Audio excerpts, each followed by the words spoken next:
Hello everyone, here I Komal Sharma welcomes you all at your own Gargi classes, a place where you can easily get all the informations relevant to your competitive exams.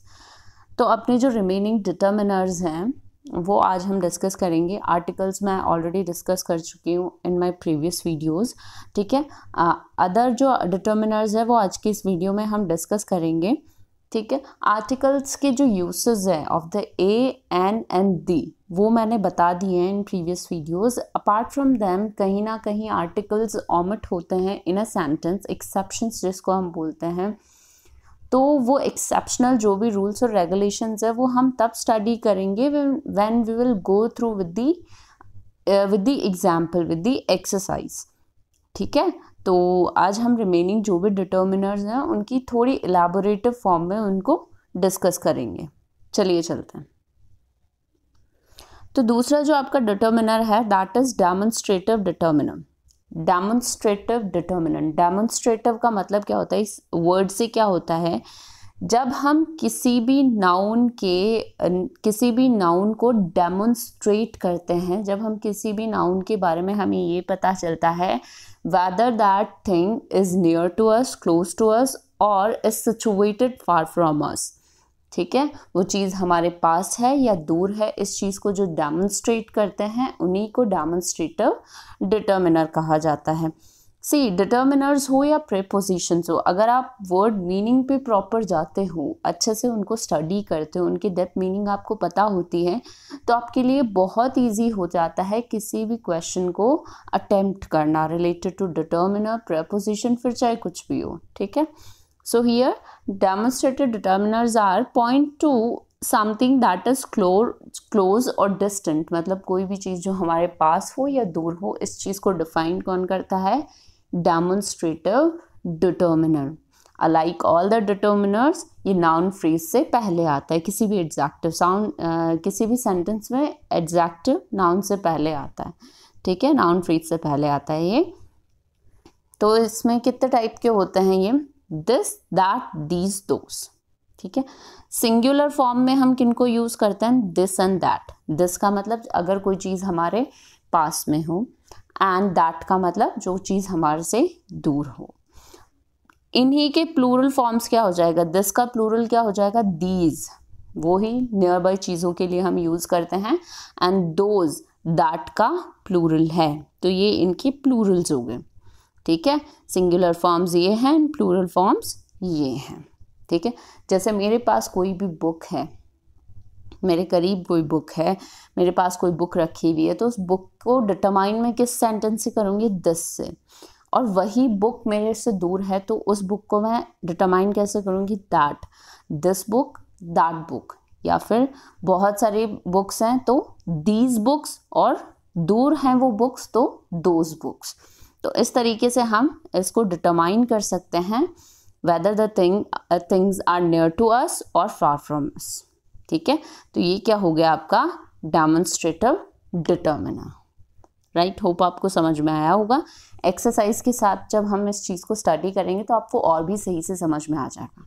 Right, next is possessive determiners. Possessive determiners, possessive का मतलब क्या होता है, अगर कोई चीज़ हमारी खुद की हो या किसी और की हो, कोई भी पर्सन अगर किसी चीज़ को ओन करता है, पोजेस करता है, उस पर अपना हक जमाता है कि ये चीज़ तो मेरी है, this pen is mine.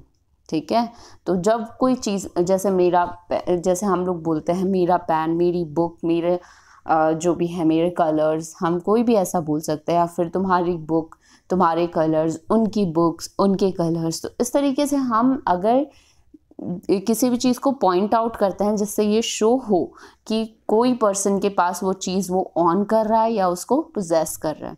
So who ऑन्स और पोजेसेस समथिंग. राइट, तो उसके लिए हम यूज़ करते हैं पोजेसिव डिटर्मिनर्स. राइट, तो ये क्या कौन कौन से होते हैं, माई, मेरा, योर, तुम्हारा, हिज फॉर मेल पर्सन के लिए हम हिज यूज़ करते हैं, her for female person, its, our, and, their. ठीक है, my, your, his, her, its, our, their. ठीक है, तो ये क्या हो गए, ये हो गए आपके पोजेसिव डिटर्मिनर्स. अब इनको आप कंफ्यूज मत होना विद द प्रोनाउन, क्योंकि एज अ प्रोनाउन भी दीज वर्ड्स वी यूज. और कंफ्यूज नहीं होना है, आपको पता चल जाएगा। डेफिनेटली डिटर्मिनर्स हमेशा नाउन से पहले आते हैं, नाउन फ्रेज से पहले डिटर्मिनर्स आते हैं, तो आपको पता चल जाएगा कहाँ पे क्या चीज़ आ रही है। So possessive determiners are those which shows that somebody or somebody is possessing something, मतलब किसी के पास कोई चीज़ होना, कोई ऑन करना, ठीक है। possessive determiners, वर्ड्स पे ध्यान दोगे तो इजी होगा आपके लिए समझना किसी भी डिटर्मिनर को। अभी मैं इजीएस्ट फॉर्म में बता रही हूँ अलॉन्ग विद द एक्सरसाइज, और भी थोड़े बहुत रूल्स एलैबोरेट होंगे आपके सामने। Next is numeral. आपके जो डिटर्मिनर्स होते हैं, तो न्यूमरल्स दो तरीके के होते हैं आपके, कार्डिनल और ऑर्डिनल। कार्डिनल मतलब कार्ड्स के अकॉर्डिंग जो होते हैं, कार्ड नंबर के अकॉर्डिंग, 1 2 3 10 21 1000, ठीक है। तो ये क्या हो गए आपके कार्डिनल नंबर्स, कार्ड्स, जो कि एग्जैक्टली नंबर्स को शो करते हैं, किसी भी नाउन के नंबर को शो करते हैं। कितने नंबर्स में आपके पास बुक्स है, कितने नंबर्स में आपके पास पेन है, ठीक है। तो जो नंबर शो करते हैं अकॉर्डिंग टू द कार्ड्स, तो उसके लिए हम कार्डिनल नंबर डिटर्मिनर यूज करते हैं, 1 2 3 एंड सो ऑन। ऑर्डिनल मतलब ऑर्डर वाइज। ऑर्डर वाइज के लिए हम कौन से वर्ड्स यूज करते हैं, first, second, third, 21st, 22nd, इस तरीके के वर्ड्स जो हम यूज करते हैं विच आर इन ऑर्डर। तो वहाँ पे क्या आ जाएगा आपके ordinal numbers determiners, ordinal according to order, ठीक है। कंफ्यूज मत होना between these two, cardinal and ordinal, इन दोनों में कंफ्यूज मत होना। Cardinal according to cards and ordinal according to order, ठीक है। अब आपके आते हैं क्वांटिफायर डिटर्मिनर्स। क्वांटिफायर जो किसी भी नाउन के क्वांटिटी को शो करें, कितनी मात्रा में वो चीज़ है, इस चीज़ को जो शो करते हैं वो होते हैं आपके क्वांटिफायर डिटर्मिनर्स, ठीक है। तो नाउन फ्रेज की जो क्वांटिटी को शो करे, मात्रा को शो करे, तो उसको बोला जाता है क्वांटिफायर डिटर्मिनर। तो उनमें सबसे पहले आपका आता है इनफ एंड सेवरल। इनफ मतलब जब हमारे पास कोई भी चीज़ क्या सफिशिएंट होती है, काफ़ी होता है, जब हम बोलते हैं ना हाँ मेरे पास ये चीज़ काफ़ी है, तो उस काफ़ी के लिए हम क्या यूज़ करते हैं, इनफ। एंड सेवरल बहुत सारी मात्रा में आपके पास कोई चीज़ होती है, सफिशिएंसी से ज़्यादा होती है, तब हम वहाँ पे सेवरल यूज़ करते हैं।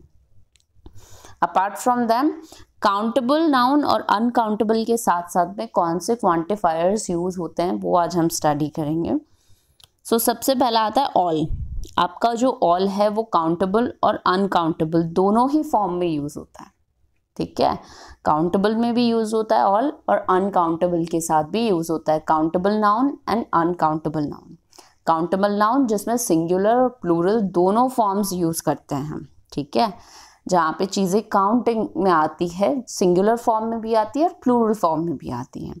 And uncountable which is all indescribable, ठीक है। सो काउंटेबल ऑल, अनकाउंटेबल में भी ऑल क्वांटिफायर का यूज़ होता है।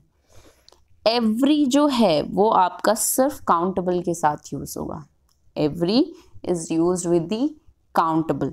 अनकाउंटेबल के साथ आप एवरी यूज़ नहीं कर सकते हो, ठीक है। जैसे शुगर हो गया, मिल्क हो गया, इनके साथ आप एवरी का यूज़ नहीं कर सकते हो, काउंटेबल नाउन के साथ कर सकते हो। मोस्ट आप काउंटेबल के साथ भी यूज़ करते हो और अनकाउंटेबल के साथ भी यूज़ कर सकते हो। मोस्ट प्रोबेबली, मोस्ट जो वर्ड है वो हम काउंटेबल और अनकाउंटेबल दोनों ही फेजेस में यूज़ कर सकते हैं, ठीक है। एक बुक्स के लिए भी आप यूज़ कर सकते हो, शुगर के लिए भी आप मोस्ट का यूज़ कर सकते हो। मेनी हम यूज़ करते हैं with the countable noun, and much हम यूज़ करते हैं for the uncountable nouns. Many books, much sugar, ठीक है। मेनी शुगर नहीं बोलते हम, या फिर मच बुक्स नहीं बोल सकते, हम क्या बोलेंगे, I have many books, right. और शुगर के साथ हम क्या यूज़ करते हैं, because sugar is an uncountable noun, तो उसके साथ हम क्या यूज़ करेंगे, मच। सम हम दोनों फेजेस में यूज़ कर सकते हैं, काउंटेबल और अनकाउंटेबल दोनों के साथ हम सम का यूज़ कर सकते हैं। अ फ्यू हम यूज़ करते हैं with the countable, a few, and a little किसके लिए? अनकाउंटेबल। अ फ्यू जो नंबर्स को बता रहा है, ठीक है। अ लिटिल जो उस चीज़ की मात्रा को बता रहा है, इन द सेंस कि जैसे शुगर या मिल्क हो गया, जो अनकाउंटेबल नाउन्स होते हैं उनके साथ हम लिटिल यूज़ करते हैं। A little sugar in it, right. Fewest, बहुत कम। Fewest along with the countable and least with the uncountable. Any we can use in the both forms. Any हम काउंटेबल और अनकाउंटेबल दोनों के साथ यूज कर सकते हैं, और नो हम दोनों फेजेस में यूज कर सकते हैं। तो कई यहाँ पे वर्ड्स हैं, कई यहाँ पे क्वांटिफायर्स हैं जो हम काउंटेबल और अनकाउंटेबल दोनों फेजेस में यूज कर सकते हैं। कुछ है जो हम काउंटेबल और काउंटेबल के साथ यूज करते हैं, कुछ अनकाउंटेबल के साथ। वो जैसे जैसे हम एक्सरसाइज करेंगे वैसे वैसे आपको पता लगता जाएगा। फिलहाल आपको ये चीज़ें ध्यान में रखनी है, ठीक है। Along with the name you have to make sure कि कौन सा वर्ड कहाँ पे किसके साथ यूज हो रहा है, काउंटेबल और अनकाउंटेबल, ठीक है। Another one is distributive determiners. Distributive determiners क्या होते हैं? डिस्ट्रीब्यूट करना, किसी चीज को बांटना, ठीक है। So consider members of a group separately rather than collectively. एक ग्रुप ऑफ मेंबर्स हैं, उनको सेपरेटली जब हम कंसिडर करते हैं, उन्हें एक साथ कंसिडर ना करके ग्रुप में उनको ना जान के हम क्या करते हैं, उनको सेपरेट कर देते हैं, अलग अलग कर देते हैं, तब हम बात करते हैं डिस्ट्रीब्यूटिव डिटर्मिनर की, ठीक है। सो डिस्ट्रीब्यूटिव डिटर्मिनर्स कौन से होते हैं? Each, any, either, neither. ये क्या हो गया आपके? डिस्ट्रीब्यूटिव। ईच मतलब हर एक पर्सन के लिए, एनी कोई भी अमंग द पीपल, ईदर या तो ये या फिर वो, नीदर ना तो ये ना वो। तो इस तरीके से हम यूज करते हैं distributive determiner. Each, any, either या नीदर, यही होता है। या तो एक बंदा चूज हो या फिर कोई भी हो, या फिर दो लोगों में से एक या दो लोगों में से कोई नहीं। इस तरीके से हम यूज करते हैं विद द डिस्ट्रीब्यूटिव डिटर्मिनर, ठीक है। Okay, so last determiner is interrogative determiners. Interrogative determiners तीन होते हैं, ये हैं आपके तीन, हुज, व्हाट और विच। हुज जो है, हुज का मतलब होता है बिलोंगिंग टू विच पर्सन, ठीक है। अगर हमारा क्वेश्चन ये हो कि ये पेन किसका है, ठीक है, तो ये पेन किसका है, उस पेन की बिलोंगिंगनेस को शो करने के लिए हमें उस क्वेश्चन के साथ हुज को यूज करना होगा, ठीक है, हुज को। तो किसी पर्सन की कोई चीज है, रिलेटेड है उससे, कोई पर्सन किसी चीज से रिलेटेड है, तो वहां पे हुज का यूज करेंगे। अब यहाँ पे एक चीज है, हुज जो है वो पजेसिव भी है, तो ये इंटरोगेटिव पजेसिव डिटर्मिनर है। Whose is the only word, ये ओनली वर्ड है जो इंटरोगेटिव पजेसिव डिटर्मिनर है, सिर्फ हुज। बाकी ऐसा कोई भी डिटर्मिनर नहीं है जो दोनों चीजों से लिंक करता हो। इंटरोगेटिव क्योंकि वहां पे क्वेश्चन भी है और पोजेशन भी है, जैसे हुज पेन इज दिस, तो यहाँ पे इंटरोगेशन भी है, क्वेश्चन भी है और बिलोंगिंगनेस भी है, क्योंकि वो पेन किसका है, whose pen is this, whose book is this. यहाँ पे कोई अपोस्ट्रोफी नहीं है। हुज का मतलब क्या हो गया, इंटरोगेशन भी हो गया और बिलोंगिंगनेस भी हो गई, पोजेशन भी हो गया। तो इसीलिए जो हुज वर्ड है वो इंटरोगेटिव पजेसिव डिटर्मिनर है, ये चीज आपको ध्यान रखनी है, ठीक है। इंटरोगेटिव डिटर्मिनर दूसरा है व्हाट। व्हाट हम यूज करते हैं with a broader sense. What, asking for information, specifying something, information की डिमांड करना, ठीक है। स्पेसिफाइंग समथिंग, किसी चीज को एलैबोरेट करके, जब हम किसी चीज की डिटेल की डिमांड करते हैं कि इस पर्टिकुलर चीज की हमें स्पेसिफिकेशंस चाहिए, इसकी डिटेल चाहिए, तब हम व्हाट इंटरोगेटिव डिटर्मिनर का यूज करते हैं, ठीक है। विच, while we ask for information specifying one or more people or things from a definite set. Which जो है वो हम narrower sense में use करते हैं, right? What use करते हैं for the broader sense, which for the narrower sense, जब हमें कुछ चीज़ों के बारे में जानना हो, एक या दो चीज़ों के बारे में। जब हमें स्पेसिफिकेशंस चाहिए होता है, डेफिनेट हमें अगर कोई चीज़ चाहिए होती है इन अ नैरोअर सेंस, स्मॉल सेंस, ठीक है, इन अ वेरी प्रिसाइज वे, तब हम विच का यूज़ करते हैं। तो विच जब हमें नैरोअर इन्फॉर्मेशन की ज़रूरत होती है, and what while we need broader information, बहुत सारी इन्फॉर्मेशन हमें एक साथ चाहिए होती है। सो ये डिफरेंस है between which and what, whose का मैंने आपको बता दिया। तो ये तीनों हो गए आपके इंटरोगेटिव डिटर्मिनर्स, राइट।